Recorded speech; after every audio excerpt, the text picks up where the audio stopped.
Welcome back to another episode of Two Big Things on Buckeye Talk. I'm Stephen Means, and that's Stefan Krajisnik. And this is the thing where every week we come in and we say, what are we thinking about? What do we want to ask Ryan Day about on Tuesday at his press conference? What are we thinking about? And there's a lot of things we could be thinking about. I don't know how many of them have to do with who they're playing on Saturday, though. So let's just see where it goes, though. Stefan, what are you thinking about asking Day this week? Yeah, a lot of it probably doesn't depend too much on Rutgers, right, as the opponent. Yeah. But I think the most obvious thing is figuring out the health of Carnell Tate and Jeremiah Smith, right? As we're recording like an hour ago, they were both named semifinalists for the Bolitnikoff Award. So that tells you, the magnitude of how good these guys are and how important they are to Ohio State's offense and kind of the balancing act that Ohio State and its staff have to do with if these guys are healthy, then they can play. If they're not healthy, then they don't play. But what do you do in that middle ground where it's like, do you want to test it? Is it not worth testing it because you know what the opponent is? That's kind of what we're trying to figure out, right? Because we've seen in the past where guys have been listed as questionable and they don't play. That's what happened with C.J. Donaldson. We've seen guys listed as questionable where they do play. That's what happened with Jeremiah Smith, but he was kind of on that pitch count.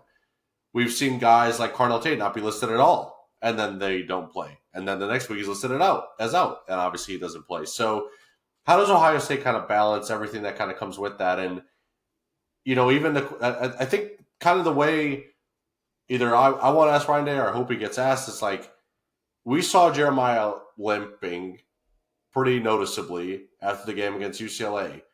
Even if he is healthy, even if he is cleared to play, is it worth playing him?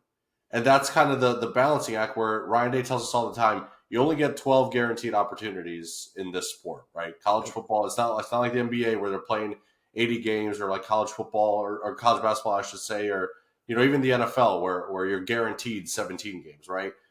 College football, you're only guaranteed 12. So you want these guys to play as much as they can, and Jeremiah's trying to get the Heisman, and Julian's trying to get the Heisman, and Carnell Tate's trying to be in the Bolitnikoff conversation, but we do know the goal at hand for Ohio State. And how do you balance all that? I think it's an interesting thing for the coaching staff, the training staff, the players. We talked about on Buckeye Talk, like at some point the players have to, be adults in the room as well and say, hey, I should take a step back here. But that's tough to do if you're a competitor.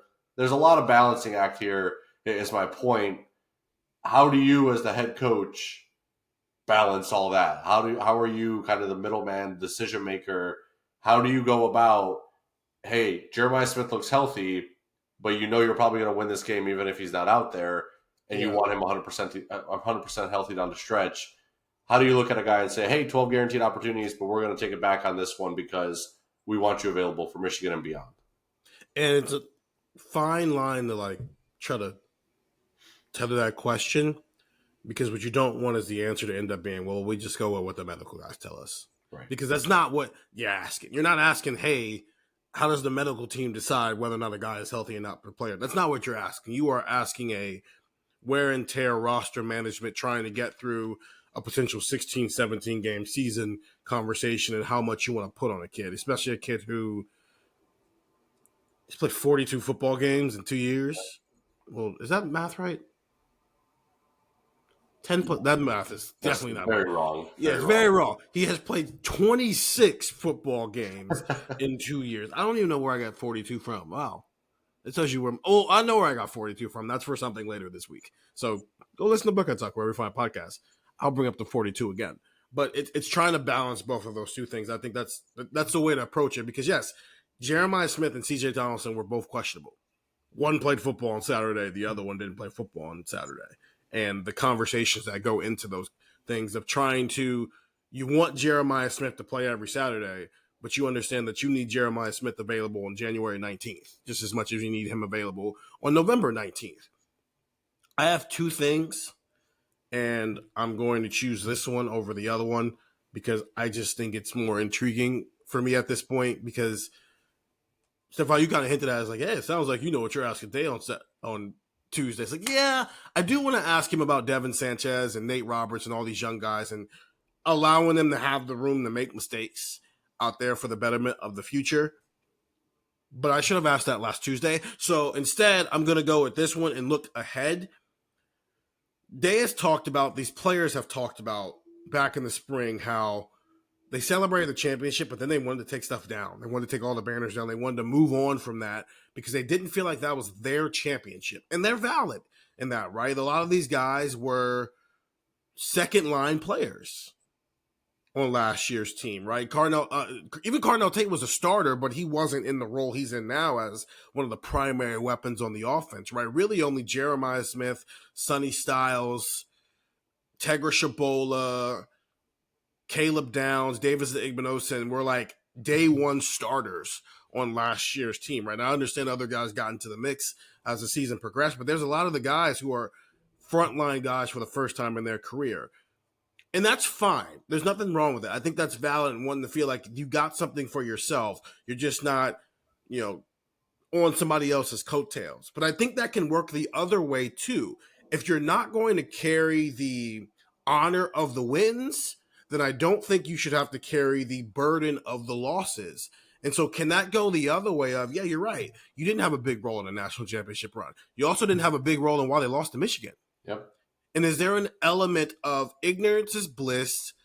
You don't really know any better almost. And so maybe that almost resets the way you can approach this game. I was listening to, shout out to Bill and Doug. They had Jake Butt from Big Ten Network on their show on Monday, and they were asking him, and I think he was the perfect person to ask this question to because he went to Michigan at a time when Michigan was on the wrong side of a losing streak and they were losing. And he was talking about how the psychological part of it can kick in where it's like you've ran a seam route a million times. You've caught this ball a million times. You've run this play a million times to success. But now it's creeping into your head of if I drop this ball, if I don't make this block, if I don't make this play, if I miss my assignment, we're going to lose again.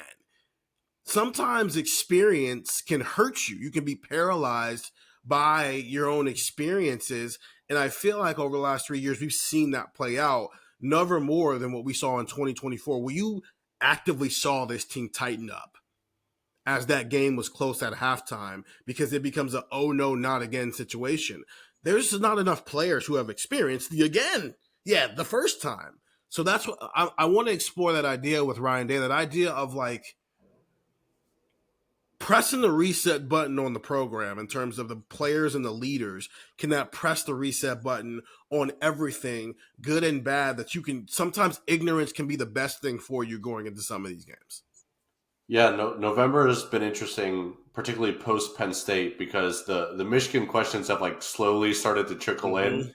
Right? I think Doug and I had both asked about them moving the band leading into the Purdue game. I can't remember going into the UCLA game, but that people are trying to ask about Michigan, knowing that if you ask directly about Michigan, you're going to get the like, "Hey, we're playing UCLA. Hey, we're playing Rutgers" answer. So yes, I think you're 100% right. Ignorance is bliss in this case. And I think what's fascinating to me, the closer we're getting to it, the more we're kind of around the players on this year's roster, is that the Jack Sawyer, JT, like that class, they were kind of part of this, oh, you guys helped start this losing streak to Michigan. You better be the ones to end it.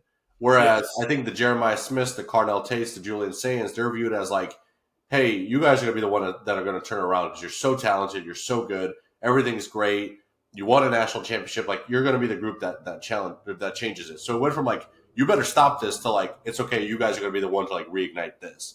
And I think that's where the ignorance kind of plays into it, is that I think there's a different conversation around this group of players, because at the end of the game, well, maybe not even at the end of it, I think in 2024, it was probably the second or third quarter where we all kind of looked at each other in the press box like they're doing this, like they're tightening up and things are getting really antsy. Whereas I think if this game gets interesting, we might look at Ryan Day, we might look at the coaching staff. I don't think we're going to point to the players and say, oh, he's coming to the pressure of this game because of the burden on him, right? I don't think a guy like Jermaine Matthews feels that. I don't think a guy like Caleb Downs or Jeremiah Smith even feels that, right? They've been only a part of it for 1 year up until this point. So, yeah, I think that's kind of that. As we've had our meetings behind the scenes, what do we want to write about, thinking about Michigan week ahead of time, the phrase we keep using is ignorance is bliss. And I think that's probably a good thing for these players. And I think it's why a guy like Brandon Innes, a guy like Caleb Downs, like they went through it last year where they saw, hey, we can look Ryan Day in the eyes and say, hey, stop doing this. Like don't get in our way. Like Yeah. let the players be the players.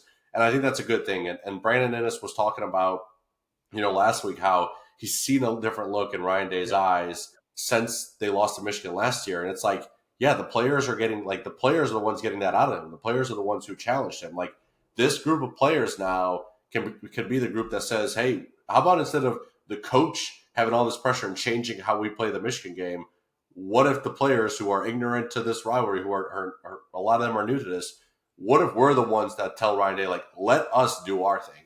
And I think that could play in their favor. And by ignorance, we're not saying that they're not aware of what this rivalry means, right? Yeah. This is not, they're not being dismissive of it. It's just they don't have the same battle scars that JT and Jack and Denzel Burke and Cody Simon and Travion Henderson and on down the list had, right? They don't have the knowledge of what can go wrong, Right. in these games, right? Like think about it, Caleb. No, that's not true. Like Carson has been playing this game, but there are very few players on this team who have multiple losses to Michigan where they played a meaningful role in the football game. Right. Carson Hinsman does because he was a starter in 2023. Caleb Downs, one of his losses came in the Rose Bowl when he was still at Alabama. But a lot of these guys don't have that. And is there value in, if you're not going to own the positives, maybe you don't have to own the negatives either. So when there is a moment, it's 3rd and 7 and a crucial drive, you don't start to see the psychological elements of the game come into play. They just go out there and they play. And as a result, maybe they start flipping this thing in their odds. So that's what we're thinking about, man. No Rutgers thoughts. We'll talk about Rutgers on Thursday on the game preview pod. Until then, it's a lot of big picture conversations. Get the text 614-350-3315.